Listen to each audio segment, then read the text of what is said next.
বাড়িতে এসে বাপের বাড়িতে আমি মাকে বায়না ধরলাম পিঠে খাবো। পিঠে খাবো বলাতে মা প্রথমেই যেটা বানালো সেটা হলো পাটিসাপটা। এখন মা ক্ষীর বানাচ্ছে।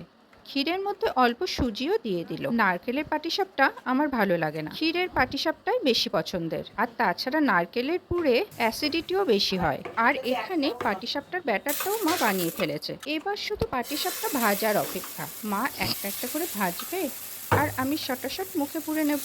আঙুল দিয়ে ব্যাটারটাকে ফ্রাই প্যানের ওপর কত সুন্দর করে ছড়িয়ে দিল মা।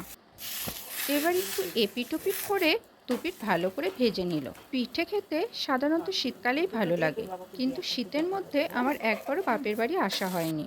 তাই কি আর করা, গরমেই মাকে বললাম একটু পাটিসাপটা করো। তাই মাও বসে পড়ল পাটিসাপটা ভাজতে। এই পাটিসাপটা আমি তো ভালোবাসি, তার সাথে সাথে বাড়ির সবাই খুব ভালোবাসে। এবার আমি কথা বলা বন্ধ করে তাড়াতাড়ি খাওয়ার দিকে মন দেব।